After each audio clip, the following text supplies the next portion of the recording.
बिस्मिल्लाहिर्रहमानिर्रहीम। अस्सलाम वालेकुम। अच्छा, हम स्टार्ट करते हैं चैप्टर 12 हाइड्रोकार्बन से स्टार्ट लेते हैं। ठीक है, तो हाइड्रोकार्बन सबसे पहले मतलब ये चैप्टर नंबर 2 है हमारे पास, या चैप्टर 12 ऑर्गेनिक केमिस्ट्री का चैप्टर है हाइड्रोकार्बन। तो सबसे पहले आप हाइड्रोकार्बन को पहचाने कि हाइड्रोकार्बन है क्या। Hydrogen or carbon mean carbon. So the compound which contains only carbon and hydrogen are called hydrocarbon. मतलब सिर्फ उसी कंपाउंड को हाइड्रोकार्बन कहते हैं जिसमें सिर्फ कार्बन और हाइड्रोजन शामिल हो। ठीक है, अब इसी चैप्टर में हम सिर्फ हाइड्रोकार्बन ही स्टडी करेंगे। तो हाइड्रोकार्बन दो किस्म के हैं, एक सैचुरेटेड हाइड्रोकार्बन, एक अनसैचुरेटेड हाइड्रोकार्बन। इसी चैप्टर में सैचुरेटेड और अनसैचुरेटेड हाइड्रोकार्बन के बारे में हम पढ़ेंगे। अच्छा, तो सैचुरेटेड का हाइड्रोकार्बन अल्केन्स और अनसैचुरेटेड हाइड्रोकार्बन अल्कीन और अल्काइन, ये दो किस्म के हाइड्रोकार्बन हैं। सैचुरेटेड को अल्केन्स कहते हैं और अनसैचुरेटेड को अल्कीन और अल्काइन। इसी चैप्टर में बस ये तीन चीज़ें हैं, अल्केन, अल्कीन, अल्काइन।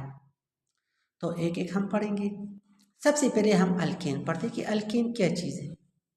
असल में अल्केन जो है सैचुरेटेड हाइड्रोकार्बन्स है।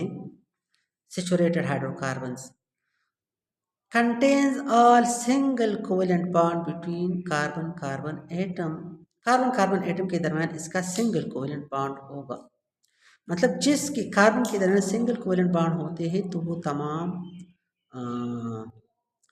सैचुरेटेड हाइड्रोकार्बन्स होते हैं। ठीक है, और जनरल फार्मूला इसका है CnH2n+2।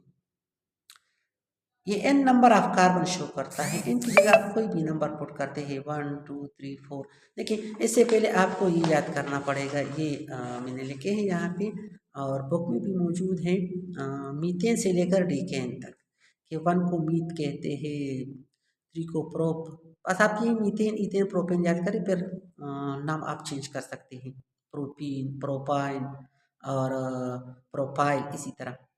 तो pentane C5H12, octane C8H18, ethane C2H6। ये आपको याद करना पड़ेगा कि 5 को पेंटा कहते हैं, 6 को हेक्सा कहते हैं।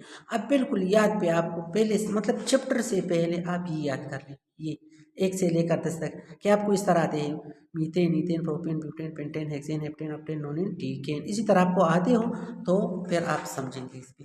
अच्छा, यहाँ पे आप 1 पुट कर ले, तो जब आप 1 पुट करें तो आपको मीथेन आ जाएगा। जब आप 3 पुट करें तो आपको प्रोपेन मिल जाएगा।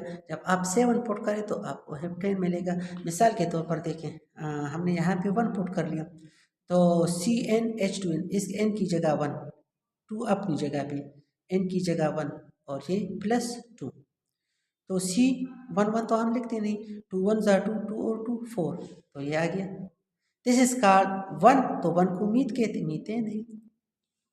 अच्छा, आपने 5 पुट कर लिया, n की जगह आपने 5, 2 और डॉट n की जगह 5 और +2, तो C5, 2 5 ज़ा 10, 10 और 2 12, तो C5, 5 को आप पेंटा कहते हैं तो पेंटेन हो गया। ठीक है, तो ये अल्केन है। इस देखिए अल्केन नेमिंग या नॉमेनक्लेचर ऑफ अल्केन, और इसी तरह नॉमेनक्लेचर के बाद है प्रिपरेशन, प्रिपरेशन के बाद है केमिकल प्रॉपर्टी। इसी तरह अल्केन की ये चीज़ें, इसी तरह अल्कीन की, इसी तरह अल्काइन की। ठीक है, तो अल्केन का डिफिनीशन ये आप समझ सकते, ये अल्केन का डिफिनीशन है। अब देखिए अल्केन का नॉमेनक्लेचर, अल्केन को आप नाम किस तरह देंगे।